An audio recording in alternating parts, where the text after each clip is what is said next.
경기도 일산에 위치한 한 한의원. 이렇게 현대적인 곳이 한의원 맞나 싶은데,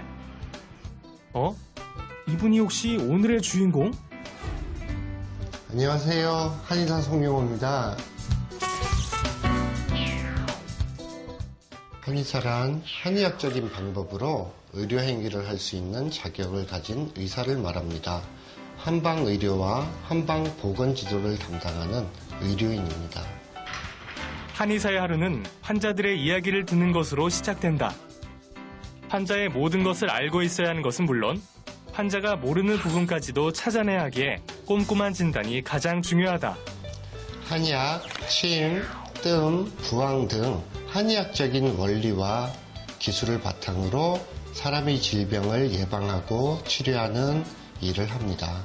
환자의 얼굴색이나 피부 윤기, 혀 등을 눈으로 관찰하는 망진, 환자의 말이나 호흡, 기침 등의 소리를 듣고 판단하는 문진, 환자에게 질병 발생 과정 등 증상을 들어보는 문진, 맥을 짚거나 배를 눌러보는 절진 등의 진찰을 하게 됩니다.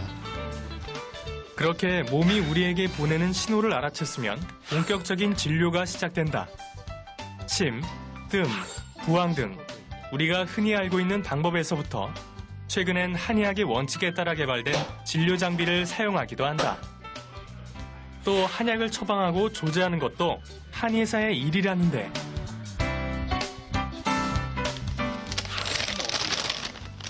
여기는 한약을 보관하고 있는 약재실입니다.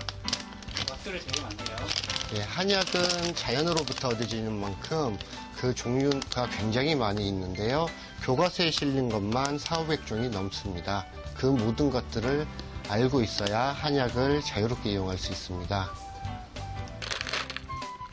지나온 시간 속에서도 원형의 모습을 간직한 동시에 새로운 치료법을 받아들이며 변화해온 오늘날의 한의학. 하지만 한의사의 풍부한 경험과 기술, 과학적 지식으로 한약을 다리는 정성만큼은 언제까지나 변치 않을 것이다. 한의사가 되려면 어떻게 해야 하나요?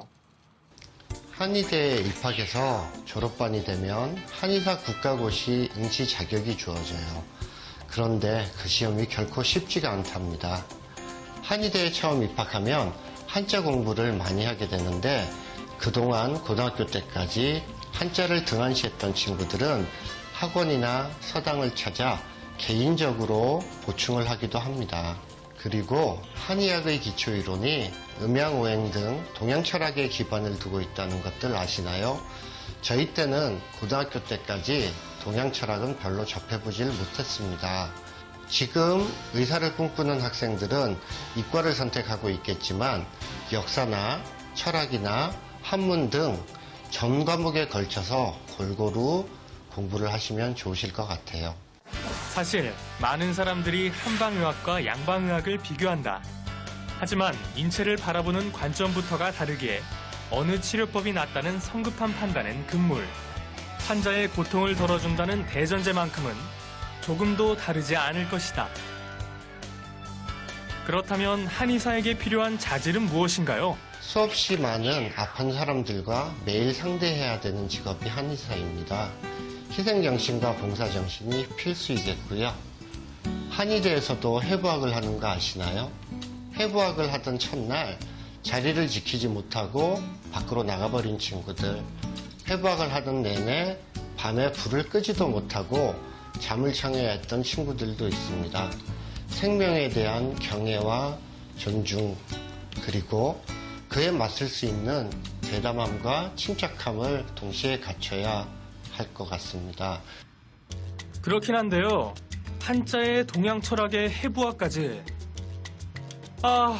벌써부터 머리가 지끈거리는 것 같아요. 이럴 때 쉽게 할 수 있는 간단한 지압법 없을까요?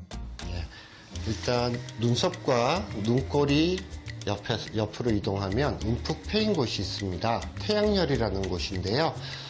두통이나 스트레스로 머리가 복잡할 때 엄지손가락으로 가볍게 눌러주시면 도움이 되십니다.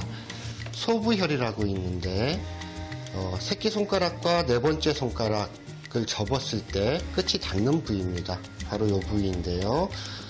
시험 등으로 긴장감, 불안감, 초조 이런 게 있을 때 마음을 진정시키는 데 도움이 됩니다.